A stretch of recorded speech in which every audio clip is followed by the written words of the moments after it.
Corona को भगाया, हमने मातृ मृत्यु दर कम किया, हमने ही शिशु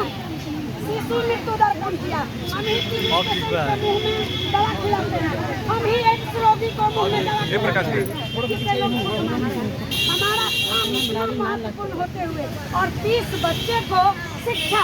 यानी साक्षर करके और स्कूल तक पहुंचाए, नाक पोंछ के बाल झाड़ के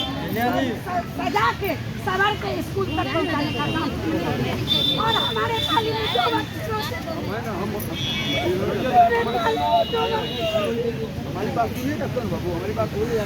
अल्पसंख्यक कल्याण मंत्री जमा खान को महिलाओं ने घेर लिया और घेरने के बाद कई तरह की शिकायतें दर्ज करा दी। दरअसल अल्पसंख्यक कल्याण मंत्री जमा खान पार्टी कार्यालय यानी जनता दल यूनाइटेड के कार्यालय पहुंच रहे थे, लेकिन पार्टी के कार्यालय के गेट पर ही उन्हें घेर दिया गया। उनकी जो गाड़ी थी उसे महिलाओं ने घेर लिया। बड़ी संख्या में महिलाएं पहुंची थी और मंत्री जमा खान के सामने अपनी फरियाद सुनाने लगी। मंत्री जी को तो पहले समझ में नहीं आया कि आखिरकार मामला क्या है, पार्टी कार्यालय में महिलाएं मुझे क्यों घेर रही हैं। लेकिन थोड़ी देर बाद तस्वीरें साफ होती नजर आई कि महिलाओं ने मंत्री से कहा कि आपकी सरकार में हमारी ये मांगे हैं, लेकिन अब तक हमारी मांग पूरी नहीं की जा रही है, इसलिए आपसे ही अपील करने हम आए हैं, आप पर नजर पड़ी है, इसलिए हम आपसे अनुरोध कर रहे हैं। मंत्री जमा खान अपनी गाड़ी से निकलते हैं और महिलाओं ने उनकी गाड़ी को चारों तरफ से घेर रखा है और महिलाएं कह रही कि हमारा जो अधिकार है, हमारा जो सम्मान है, वो आपकी सरकार नहीं दे रही है। दरअसल आंगनबाड़ी जो सेविका सहायिका है वो लगातार अपनी मांगों को लेकर के, सरकारी कर्मचारी का दर्जा देने को लेकर के,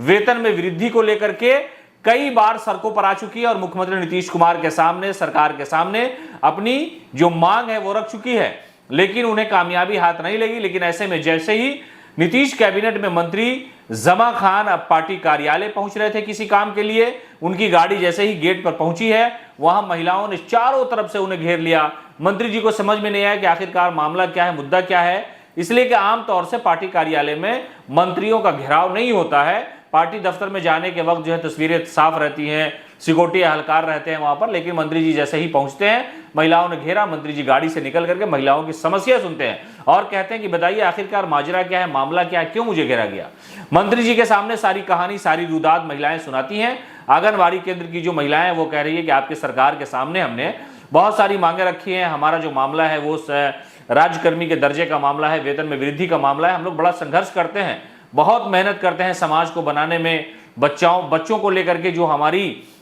भूमिका है, योगदान है, वो मुख्यमंत्री नीतीश कुमार के सपनों को एक तरह से साकार करने की पूरी कोशिश होती है, लेकिन फिर भी हमारी जो मांग है उसे अब तक पूरा नहीं किया गया है। मंत्री जमा खान ने सबकी बातों को सुना गौर से और कहा कि ठीक है, आपकी जो शिकायत है इस शिकायत को हम गंभीरता से लेते हैं और संबंधित विभाग के जो मंत्री हैं उनसे जाकर के खुद ही मिलेंगे, मिल करके इन सारी जो आपकी डिमांड है, जो मांग है, उसको हम रखेंगे और कोशिश ये होगी जल्द से जल्द इस मामले का निपटारा हो जाए। और इस तरह से महिलाओं ने मंत्री जमा खान को घेर करके अपनी मांग उनके सामने रखी।